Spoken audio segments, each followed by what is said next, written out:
ICC champions trophy 2025 আসরে পর্দাটা উঠেছে 19 ফেব্রুয়ারি, যা পাকিস্তান এবং নিউজিল্যান্ডের মধ্যকার প্রথম ম্যাচ দিয়ে শুরু হয়েছে। এবং এই আসরে মোট 8টি শক্তিশালী দল অংশগ্রহণ করেছে, যার মধ্যে বাংলাদেশও রয়েছে। এখন আমার প্রশ্ন হচ্ছে, বাংলাদেশ কি আসলে শক্তিশালী দল, নাকি তারা ভাগ্যের জোরে চান্স পেয়েছে আইসিসি চ্যাম্পিয়ন্স ট্রফির আসরে? সেটা নিয়ে আজকে আমি আলোচনা করব। কেননা আমি বাংলাদেশের চেয়ে এগিয়ে রাখবো শ্রীলঙ্কা এবং ওয়েস্ট ইন্ডিজকে। শ্রীলঙ্কা এবং ওয়েস্ট ইন্ডিজের মতো একটা দল, এই যে দুইটা দল, তারা যে চান্স পায় না আইসিসি চ্যাম্পিয়ন্স ট্রফি 2025 আসরে, একটা বিষয় নিয়ে সবাই আলোচনা করেছিল যে বাংলাদেশ বনাম শ্রীলঙ্কার ম্যাচে শ্রীলঙ্কার টাইম আউটের একটা খপ্পরে পড়ে তারা আইসিসি চ্যাম্পিয়ন্স ট্রফি থেকে বিদায় হয়েছে, সেটা আবার বাংলাদেশের মাধ্যমে। তো আমি এখন আপনাদের প্রতি প্রশ্ন রাখবো যে বাংলাদেশ কি আসলে আইসিসি চ্যাম্পিয়ন্স ট্রফি 2025 আসরের জন্য যোগ্য এবং শক্তিশালী টিম? কেননা আমরা জানি যে 8টা শক্তিশালী টিম অংশগ্রহণ করছে। এই 8 জনের মধ্যে কি বাংলাদেশ আছে? আমার তো মনে হয় না। কেননা শ্রীলঙ্কা এই যে রিসেন্টলি 14 ফেব্রুয়ারি অস্ট্রেলিয়ার সাথে যে ম্যাচটা খেলেছে তারা, সেটা যদি আপনারা দেখে থাকেন তাহলে বুঝতে পারবেন যে বাংলাদেশের চেয়ে অনেক গুণ এগিয়ে হচ্ছে শ্রীলঙ্কা। অস্ট্রেলিয়াকে তারা 174 রানের বিশাল এক ব্যবধান হারিয়েছে। এবং অস্ট্রেলিয়ার মতো একটা টিম, যারা শ্রীলঙ্কার সাথে মাঠে খেলতে নেমে 107 রানে অল আউট হয়েছে, এবং ওয়ানডের মতো একটা ফরম্যাটে তারা 24.2 বলে অল আউট হয়েছে। তো এই যে শ্রীলঙ্কার চেয়ে অবশ্যই এগিয়ে থাকবে বাংলাদেশ নিঃসন্দেহে। বাকি থাকলো ওয়েস্ট ইন্ডিজ এবং বাংলাদেশ, যে লাস্ট 3 ম্যাচ ওয়ানডে সিরিজ তারা খেলেছে, সেখানে হোয়াইট ওয়াশ হয়েছে বাংলাদেশ, এবং বাজে হোয়াইট ওয়াশ হয়েছে। হয়তো বা টি20তে হোয়াইট ওয়াশ করেছে ওয়েস্ট ইন্ডিজকে, কিন্তু ওয়ানডেতে তারা হোয়াইট ওয়াশ হয়েছে।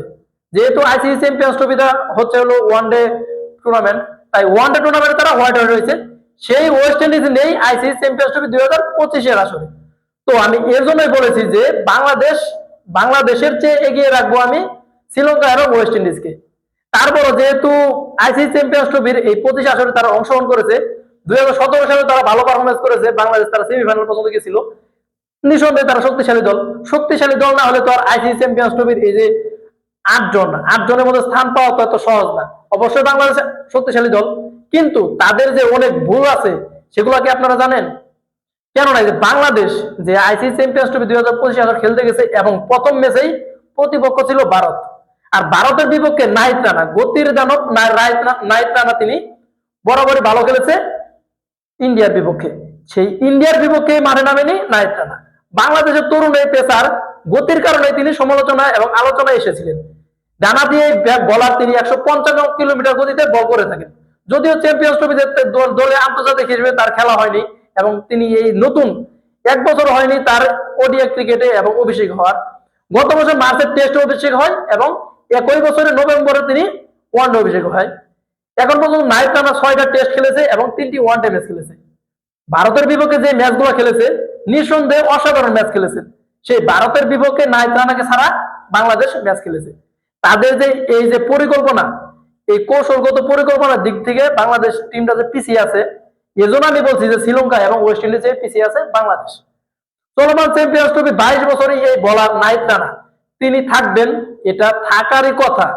এ নিয়ে ভারতীয় সংবাদ মাধ্যমে আগ্রহ তুলেছেন বিরল। ভারতের যে সাংবাদিকরা আছে তারা এই নাহিদ রানাকে নিয়ে অনেক সমালোচনা করেছেন, এবং তাকে মূলত তারা ভয় পেয়েছে।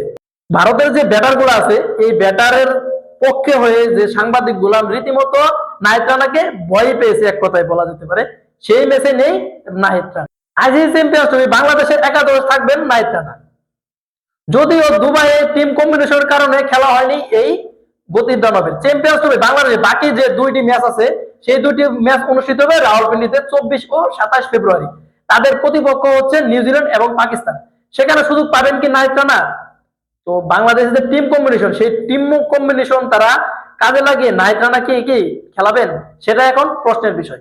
বাংলাদেশ দল ভারতের ম্যাচে 3 পেসার খেলিয়েছেন, মুস্তাফিজুর রহমান, তাসকিন আহমেদ ও তানজিদ হাসান সাকিব।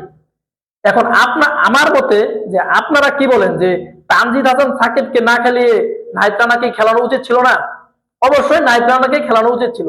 তানজিদ হাসান সাকিব তিনিও ভালো ফর্মে রয়েছেন, তাকে অন্য ম্যাচের জন্য রাখা দরকার ছিল, কিন্তু ভারতের বিপক্ষে বিশেষ করে নাহিদ রানাকে খেলানো উচিত ছিল। তাসকিন ছাড়া বাকি 2 জন নিজেদের নামের প্রতি সুবিচার করতে পারেননি গত ম্যাচে। ফিস অভিজ্ঞ পেসার এবং তার কাছে দলের প্রত্যাশাটা অনেক বেশি, কিন্তু তিনি 9 ওভার বল করে 6.88 ইকোনমিতে তিনি 62 রান খরচ করেন, যেখানে মাত্র একটা উইকেট পায়। এবং তানজিদ হাসান সাকিব তিনি 8.3 ওভার বল করে 58 রান দিল এবং উইকেটও পাননি। তাহলে এই যে যে নাইট রানা খেলা, হয়তো আমরা বলতে পারি যে নাইট রানা খেলে নাই তার জন্য তাকে ভালো বলতেছি, কিন্তু না, আসলে তানজিদ হাসান সাকিবের চেয়ে নাইট রানা খেলানো উচিত ছিল। সেখানে তাসকিন আহমেদ তিনি 9 ওভার বল করে মাত্র 36 রান দিয়েছেন, একটা উইকেটও নিয়েছেন। তাসকিন আহমেদ খেলছে, ঠিক আছে, ওকে। তাসকিন আহমেদ, মুস্তাফিজুর রহমান তার পাশাপাশি নাইট রানায় খেলালেই মোটামুটি একটা টিম কম্বিনেশন। টিম কম্বিনেশন যে আপনি বলেন, টিম কম্বিনেশন হচ্ছে তানজিদ হাসানকে নিয়ে তো আসলে টিম কম্বিনেশন হয় না। টিম কম্বিনেশন হতো যদি আপনি মুস্তাফিজুর রহমান, তাসকিন আহমেদ তার পাশাপাশি নাইট রানাকে রাখতেন, তাহলে হতো। টিম কম্বিনেশনের কারণে চান্স পায়নি তানজিদ হাসান, সেটা একটা কথা ছিল। কিন্তু আসলে নাইট রানাকে খেলানো হয় না, কি কারণে সেটা আসলে আমরা সেটা নিয়ে পরে আলোচনা করি, কিন্তু খেলানো উচিত ছিল। 2 ম্যাচ খেলার জন্য আগামী 22 ফেব্রুয়ারি পাকিস্তান চলে গেছেন বাংলাদেশ ক্রিকেট দল। রাওয়ালপিন্ডিতে তারা মুখোমুখি হবে 24 ফেব্রুয়ারি তারা মুখোমুখি হবে নিউজিল্যান্ডের সাথে, এবং 27 ফেব্রুয়ারি তারা মুখোমুখি হবে স্বাগতিক পাকিস্তানের সাথে। তারা কি এই 2 ম্যাচে কি নাহিদ রানাকে খেলাবেন?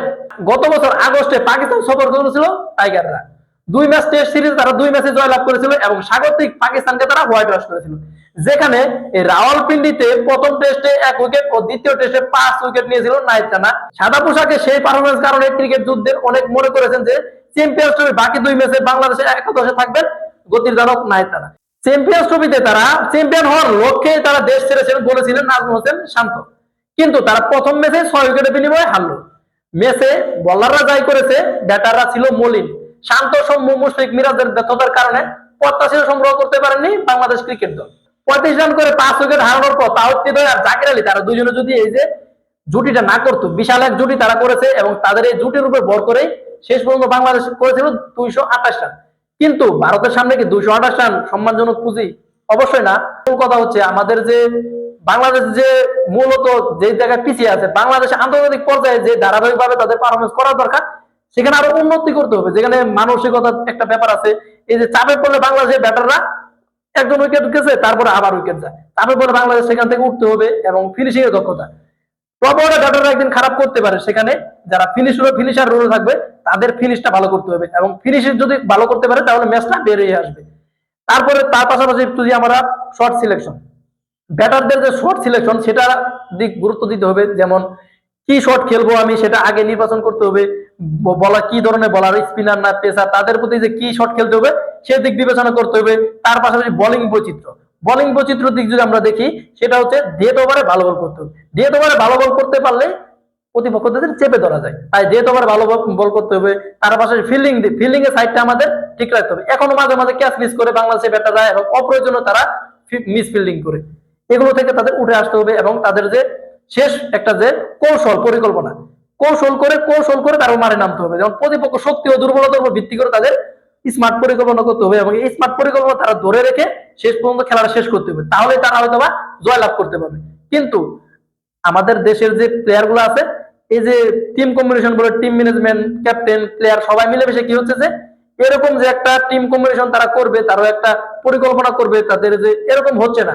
তাই আমি বলবো যে বাংলাদেশে আন্তর্জাতিক ক্রিকেটের ধারাবাহিকভাবে যদি ভালো পারফরমেন্স করতে চায়, তাহলে এই যে আমি বললাম, যে বিষয়গুলো বললাম, সেই দিকে আরো উন্নতি করতে হবে। তো এই যে আইসিসি চ্যাম্পিয়ন্স ট্রফি 2017 সালে তারা যে সেমিফাইনাল পর্যন্ত খেলছে, এবার 2025 সালে কি তারা সেমিফাইনাল যেতে পারবে, সেটা এখন দেখার বিষয়। পরিশেষে বাংলাদেশ ক্রিকেট টিমের জন্য আমার শুভকামনা এবং আন্তরিকভাবে ভালোবাসা থাকবে। যেহেতু আমি বাঙালি, আমার বাংলাদেশের প্রতি ভালোবাসাটা রয়েছে। হয়তো অনেক কিছু বলেছি, সেটা বলেছি কি মনের দুঃখ থেকে। এই বাংলাদেশের হয়ে আমি খেলা দেখি, অনেক দিন যাবত খেলা দেখি, ছোট থেকে আমি বাংলাদেশের খেলা দেখি, যতটুকু থেকে বুঝি তবে থেকেই দেখে আসছি যে আজ ম্যাচ খারাপ খেলেছে, পরবর্তীতে ভালো করবে, এটাই বলেছে। সেই পরবর্তী দিনটা কবে আসে সেই অপেক্ষায় থাকবো। আপনারাও থাকেন।